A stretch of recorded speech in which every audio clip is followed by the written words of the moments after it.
Good evening. Welcome to Pathing with Deric. Today I'm going to be starting a new series. I know the last series didn't exactly go anywhere, but nobody really showed any interest in it. This series is going to be following various character builds I do and other kinds of builds that people may want to see. So today we're going to be starting off with quite the bang with my very own take on an Autobomber. So let's get started. I will just be showing you the build in action, and then we'll be going over what the build is, how it works, and how you can make it work for yourself. Jumping in a quick tier 12 map here. Headphone warning.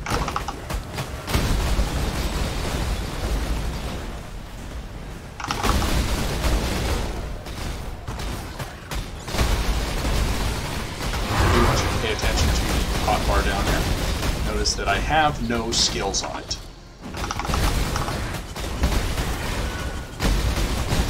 Also, commands. This is an Autobomber. I do believe the name may speak for itself.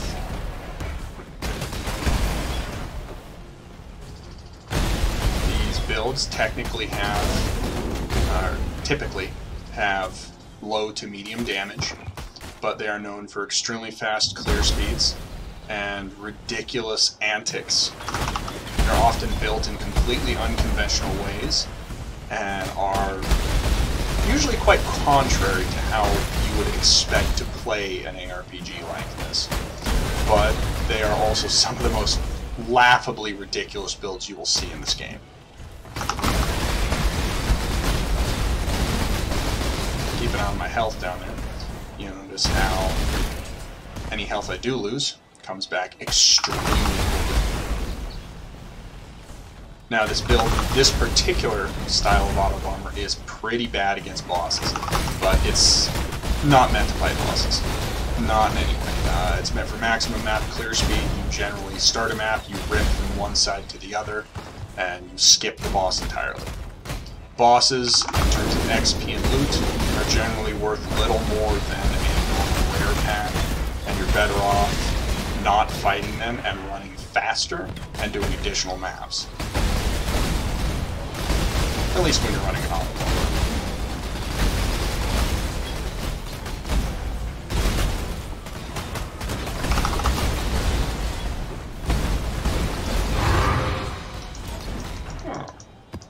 Good map find.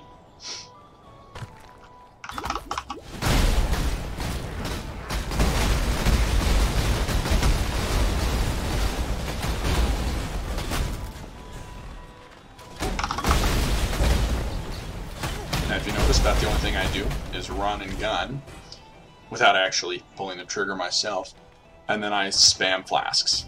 That's literally my only job as the controller of the Autobomber.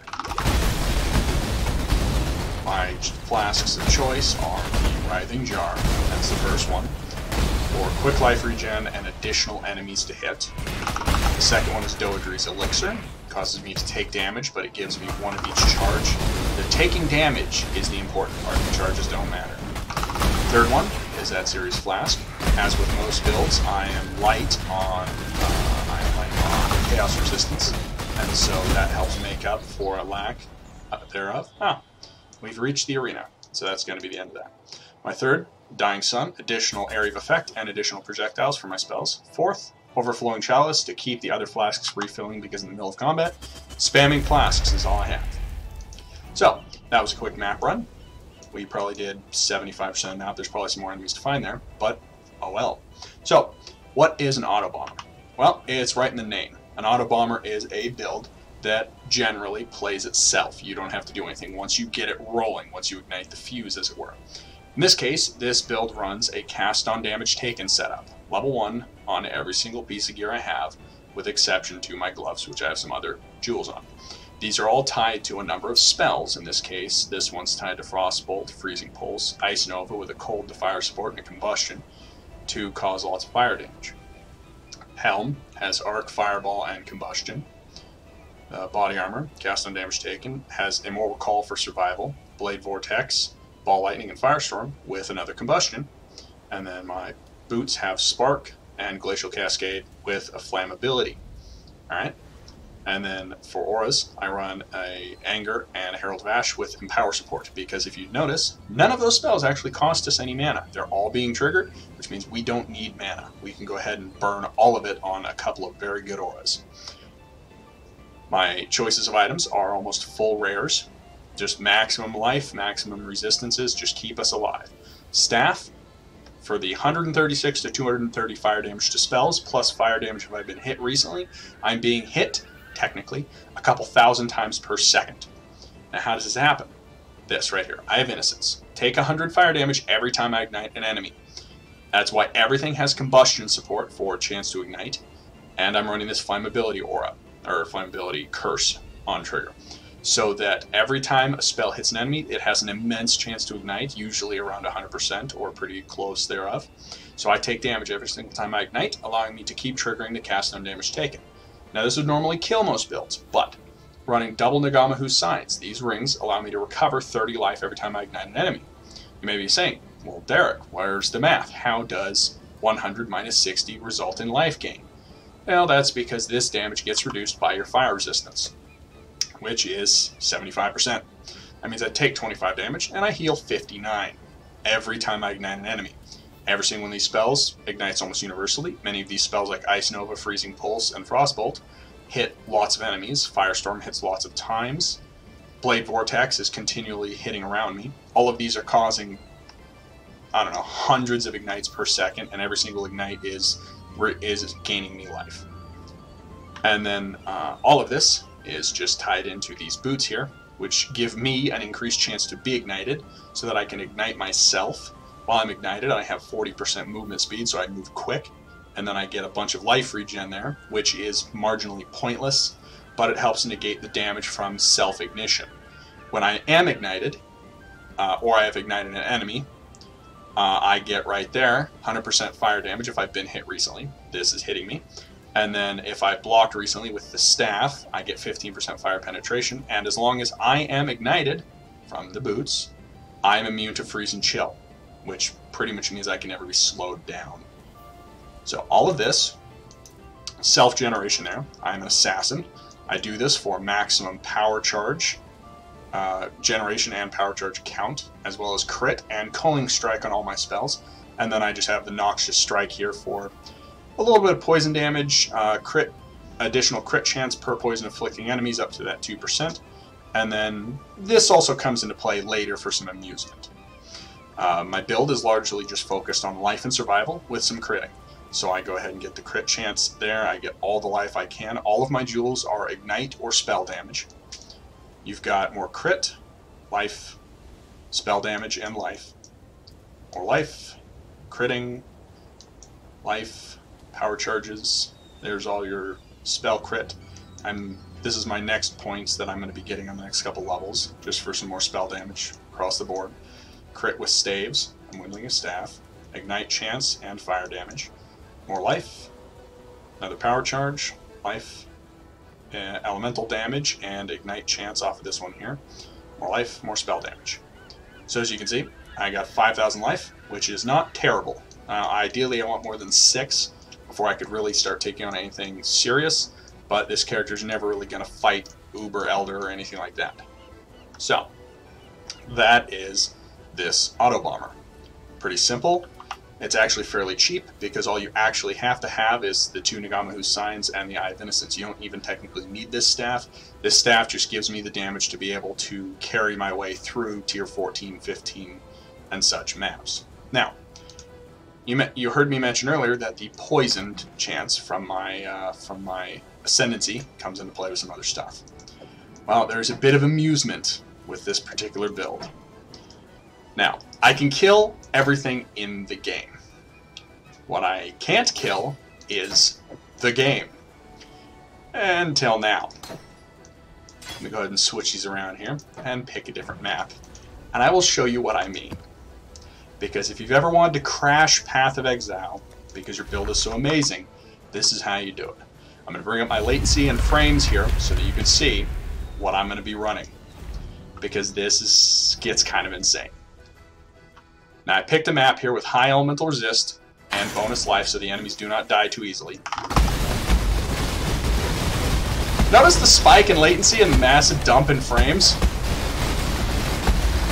This is because this game does not like builds like... Oh, I died! Wow! Usually I don't die. Huh, they got me. I'm actually kind of sad about that. Well, let's keep it going. I guess we actually better move then.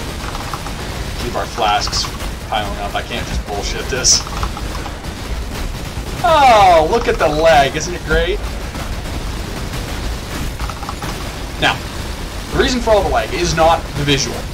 Oh, they got me again. Damn it. Rat bastards. Rat bastards. Now, the reason for the lag is not the visual. Visuals don't matter. I have GTX 1080. These would not be nearly enough to slow my game down. But, oh, Bombmat. That's why I'm dying. He is a big boy. We're going to run on past him. Alright, so. These would not be enough to normally slow me down. But, the way the game calculates, it has to try and keep up with every single ignite, every single poison, every single ailment I'm doing to the enemies. Now, you may be saying, well, you can only apply one ignite per enemy. You're right, except you're not. You can only have one active ignite per enemy. You can apply as many as you want, and the game will keep track of that. Because whenever the biggest ignite goes away, because the biggest ignite is the only one that can be applying its damage, whenever the biggest one goes away, the other ignite, whichever one is the highest, will take over and continue dealing damage. Because of this, the game has to keep track of every single ignite you apply to an enemy. This also goes for poison, though you can have more than one poison stack taking damage. Correct me if I'm wrong on that. I don't play poison very much. Anyway, whatever the case, because of this, the game has to keep calculations accurate on what I do, what every single one of these spells is applying to the enemies, and this slows the game down. Now, Path of Exile actually has a very ingenious method of keeping track of this slowdown, of managing. Let's see if we can reach here. Nope, didn't work. Alright. Path of Exile actually has a very ingenious way of managing this slowdown. What they do is, they will... Sane, Exile? I don't know if I'm still sane, Xana. Hey, we can find another map here. Why not? Why not? What do we have here? We've got a Beyond boss with Nemesis. I'm liking the look of the... I don't think we want the Abyss. Yeah, we could want the Abyss. Why not? No avoiding ailments will kill us. Let's go with that one. Alright. So, as I was saying, the game has a rather ingenious method of managing the actually going-ons of your stuff. They simulate, they continue your client-side simulation when the game starts to lag. They let you keep controlling it, let it keep working, and then when it gets a moment, it will push everything through to catch up. Alright, now, you may notice this happen in the form of the game suddenly moving very fast, suddenly getting a very high frame rate, and going through a lot of stuff at once that I can't possibly be controlling. And that is how it manages to catch back up, essentially. What we want to do is overflow this buffer and force the game to kick us out. Because if you get that buffer full enough, the game will fall so far behind that it will stop trying to catch up. Ooh, we may have it here. Let's see, we're getting some good lag. Is it? Nope, it's going to survive this one. We kind of need that breach to spawn in order to there we go. We kind of need this breach to be able to spawn in order to overflow the enemy, the buffer well enough with enough enemies. Oh, hi there, big boy. You guys are going to die. Oh, maybe you won't. Looks like you have enough resistance to survive that stuff. Alright, we'll just move on. So anyway, what we need to do is we need to get enough enemies, and we need to be able to trigger this here Valve Breach. Valve Breach will allow additional enemies to be spawned that would not normally spawn in the area, increasing the count of stuff that is being hit by our spells and is being interacted with, and so thereby increasing the amount that the game has to calculate. Now, I did make one video for this already, but, oh shoot, I see a big pop coming underneath there. But it didn't do a great job of actually recording, because Twitch's video buffers don't like this. Which is part of the reason why this is going to be a recording and not a Twitch video.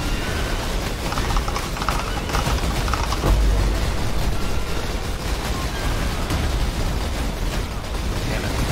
The problem is that I can be interrupted while trying to cast Valve Breach. If I get interrupted, it throws it on a 40-second soul prevention timer, and I can't recharge it in that time.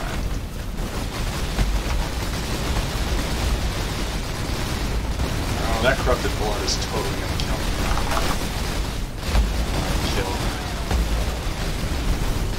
I really need to get a jewel with corrupted blood immunity. Alright, let's refill that Val gem and see if we can't get this to go. This game is surprisingly resilient against this kind of bullshit. They know what players do, they know what we try to do, and so they do an exceptional job of fighting back against it.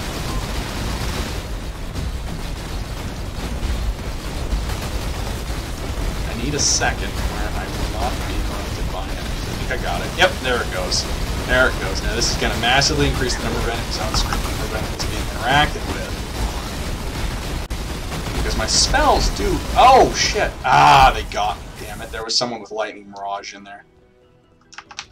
Mission failed. Damn it. Well, shit. I know I can do this. I did this enough times before.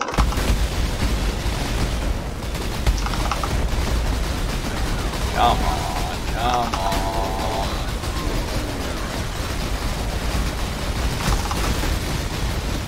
Fill up my gem.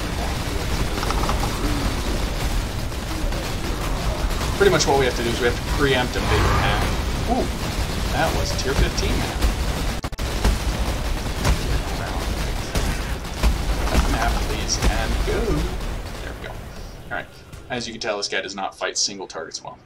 So what I have to do is I have to pretty much preempt a big pack and use this Valve Breach before the pack gets upon me. And this looks like an area where I could very well find one. So let's find a moment here. Clear enough space. Give me 3 seconds, 3 very leggy seconds to cast this. I got it off. Yes. Alright, this may be enough.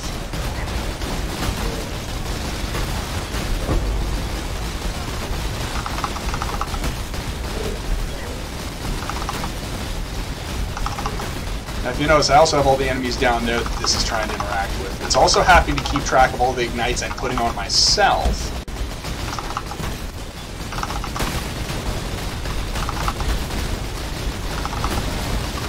Let's run down here and spread the spells around a little further.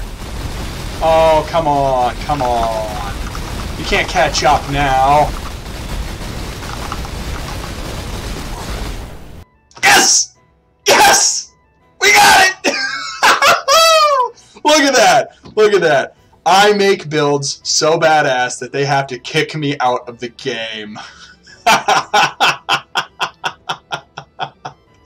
Oh, that is entirely too much fun. I did this already, and Ryan was all concerned that I wasn't going to be able to recreate my reaction last time. But the thing is, I didn't recreate my reaction. It is this much fun to crash this fucking game every time I play this stuff. It's just entirely too entertaining to watch this game cough and die under the stuff that I make it do.